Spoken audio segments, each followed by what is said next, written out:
The list of people threatening to leave the country is significant. Al Sharpton, Whoopi Goldberg, Samuel L. Jackson. Now, the fact that all of them are African American, I don't think that they're racists against white people like Donald Trump.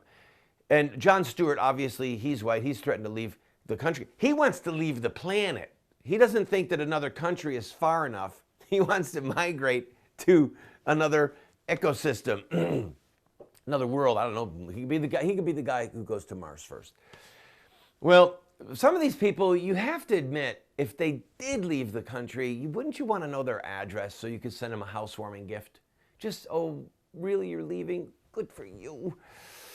But anyway, let's give Donald Trump his moment in the sun. We're going to play a clip from his speech. Now, it was very interesting because he didn't have a campaign rally. He had a few staff in the room. That's where the cheering came from.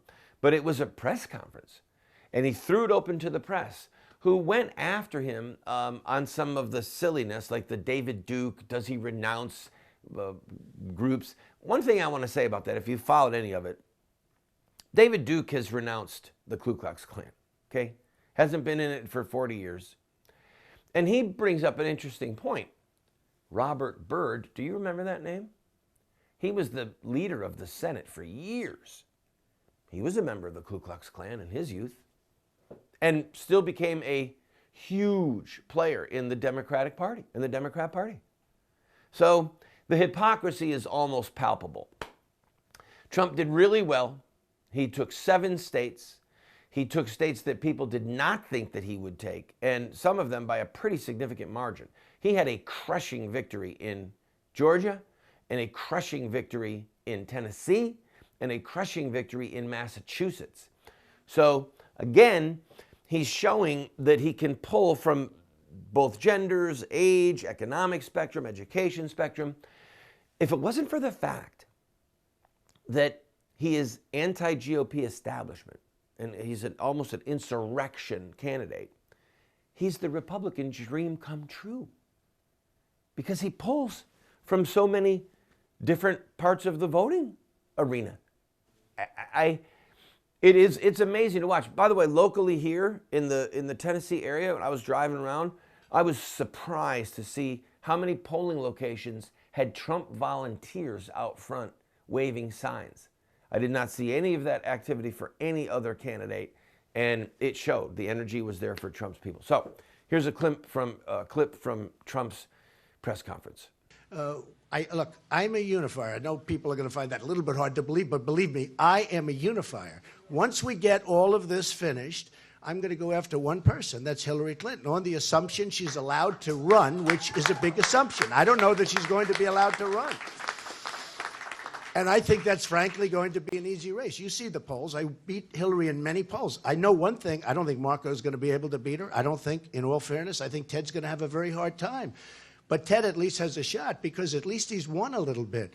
So I just tell you this. We are going to be a much finer party, we're going to be a unified party. I mean, to be honest with you. And we are going to be a much bigger party. And you can see that happening. We're going to be a much bigger party. Our party is expanding. And all you have to do is take a look at the primary states where I've won and just look where we've gone from X number to a much larger number. That hasn't happened to the Republican Party in many, many decades. So I think we're going to be more inclusive. I think we're going to be more unified. And I think we're going to be a much bigger party, and I think we're going to win in November. I'm more conservative than anybody on the military, on taking care of our vets, on the border, on the wall, on getting rid of Obamacare and coming up with something much, much better, and certainly getting rid of Common Core and bringing education to a local level so that you're going to have good education for our children who are being absolutely starved for proper education. So, Sarah, I mean, you know, you can call it what you want, but I am a truth teller, and I will tell the truth, okay? You know, look, you can't go around just signing our little notices that the president signs all the time, executive orders. He's signed executive order, executive order. It's almost like, I don't even know, does he ever go and deal with Congress anymore? Does he ever speak to the Senate? Does he ever speak with congressmen and get them into a room and get things done. You know, a good example of this, in all fairness, is something that is very, very important to me. Corporate inversion. Carl Icahn, who's a friend of mine who endorsed me, great businessman. It bothers him so much. He calls me about it all the time, where we're losing companies. And we're losing for two reasons. We're losing for a lot of reasons, but the taxes are too high. We're the highest tax nation in the world. And very importantly, they have trillions, for companies, trillions of dollars outside of this country. The Democrats agree it should be brought back in. The Republicans agree it should be brought back in. Everybody agrees it should be brought back in. I could sit in a room, or the Oval Office, for a period of literally a half hour. And I really believe I could get everybody, every single person. You know, it's one thing. They don't agree on health care, or they don't agree on Common Core, or they don't agree on other things, and they'll fight. Here's something. Almost everybody agrees. These trillions and trillions of dollars should be brought into the country. The president can't make a deal. The reason is he doesn't know how to make a deal, probably doesn't work at it, probably doesn't care, but you're talking about tremendous amounts of money. So when you have something that everybody wants and you can't make a deal, there's something going on that's really wrong. And what it means is you have the wrong leader.